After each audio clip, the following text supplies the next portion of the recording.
Well, aloha and good morning from South Carolina. Here today, Pastor Mark coming at you from a road trip that started earlier in the week.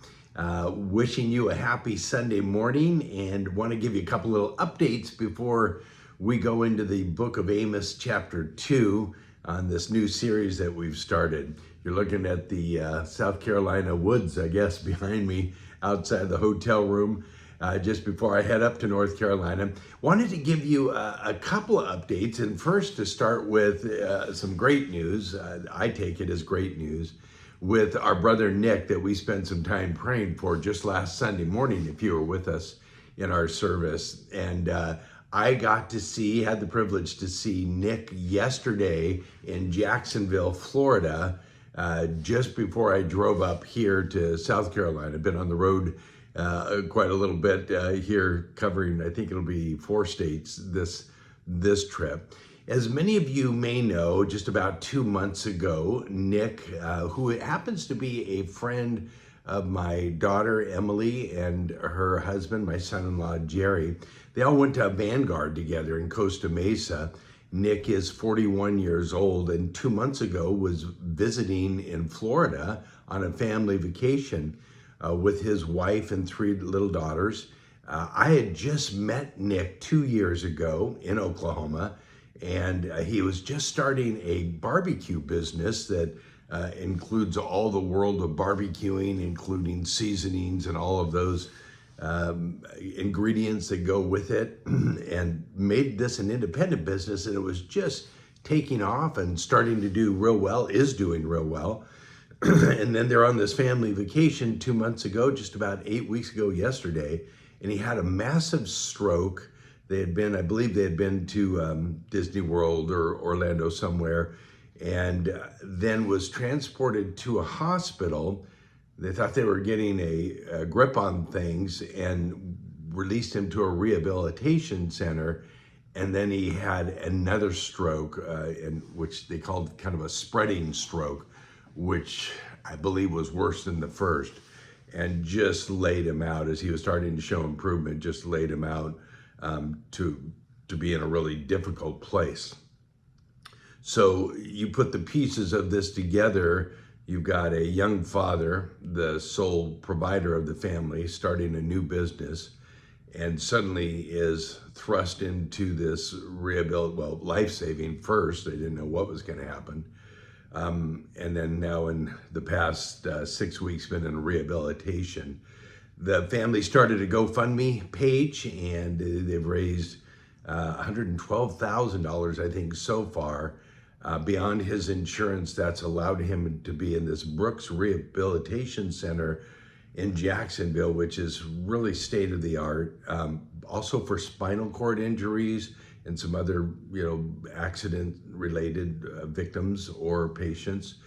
And that's where he is. And so he has a dear friend by the name of Martin, who I've corresponded with a little by text, but I got to meet Martin yesterday. And Martin is with Nick. Listen to this friendship. From 7 a.m. in the mornings till 9 p.m. at night, every single day. He moved from Oklahoma to what is the equivalent of a Ronald McDonald House, where friends and family can stay right across the street from the patient. And he has been there for the last 2 months through all of this. Obviously, the mom could not stay here and has 3 kids to raise. I believe they're homeschooling those children, and is back in Oklahoma, has flown out once, but there's no one here except Martin. So I rolled in yesterday and was able to meet Martin down at the lobby and get a good little brief or debrief on what the current situation is. And think about this, as you recall, if you were with us last Sunday praying for him, as I'm getting my debrief, I said, how is today for Nick? And he said, today is a banner day. And I said, how so, as you measure these things carefully? And he said, Nick stood up on his own today. And I said, are you kidding me? And tears obviously coming from Martin, and I'm tearing up hearing it. And then he showed me a video, and it was yesterday morning before I got there in the afternoon. And he's in the rehab room sitting on the edge of this bench, and the therapist is there, with I forget the technical name of the waistband they put around people so they don't fall. But he actually pushed himself up with his one good arm and stood up 2 or 3 times. And most of his damage is on the left side. He was able to shake my hand with his right hand when I walked in the room, but all the weakness is still on the left side. So they were just thrilled. The staff was thrilled. People high-fiving each other, as they heard this news and coming in to see. I guess when they release people, from this rehab center after the time they've been there, they have a big ceremony and ring the bells and have pom-poms and celebrating all that comes with that. So I walked in on a banner day. He was in bed in his room when I met him. And I just introduced myself and told him that I'm here on behalf of a church in South Orange County. And because he had lived in Costa Mesa for a while, he was familiar with our area. And then we just talked for 45, 50 minutes. I didn't want to wear him out. He's able to talk. I could understand most of what he said. And we just recounted God's provisions and how this is happening, not knowing why these things happen, not knowing what God is doing, but certainly knowing what God wants to do in our lives and involve other people as well. So a lot of tears, a lot of emotion, obviously lonely and missing his kids. They can FaceTime, with our technology a little bit, but nothing like seeing Dad face to face. He is due right now to transition out of the rehab center that he's at, if everything goes well, about the 17th of June. So I'm speaking to you on the 23rd of May. So, maybe another 3 weeks if things go well, he would go back home. If that happens on schedule, he would go back home and be with his family and then continue therapy there. So they have a 1-story home, and they're prepping that in order for him to be able to function there. Also has a sister who's in that therapy world. So a lot of good news, a lot of difficult news that you can imagine, not just because of his age, but because of all that comes after that. Now, his wife Courtney is doing the business, I may have mentioned earlier here, running the business as well as raising 3 kids and homeschooling 3 kids. And they have a support network, but miles apart, just extremely difficult. So all of that to say, it was wonderful to see him. I'm hoping as I drive back down, I go through Jacksonville again. Actually, I fly out of Jacksonville. So I'm hoping to see him at least one more time before I fly home.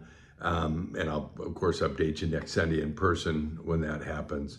So continue to pray for Nick and Courtney and their 3 daughters and all of the people. Martin is just a lovely man and a great friend he's met here in Oklahoma.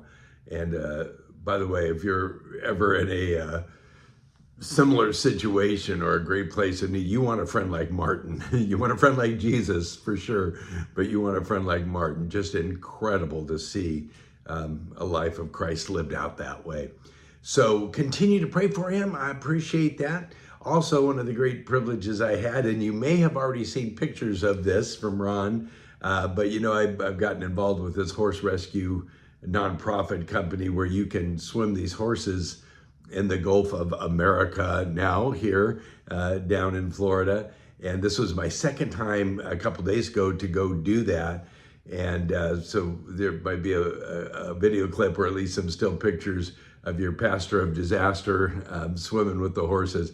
A great day again. And their history, all these horses are sadly abused situations or neglected.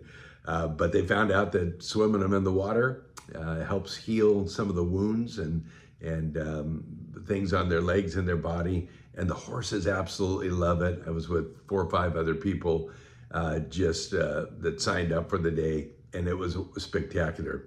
So you might even see some trick riding there. And I didn't fall in, by those of you who would be asking at this point. But they asked if anyone wanted to stand up, and some For some reason, my hand went up. Great day, fun time. Nice to take a little break from all of this.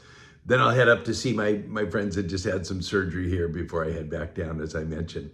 Well, we're going to pause the recording here and then start right back up in Amos 2 and take a look at this great minor prophet that we've started our study with.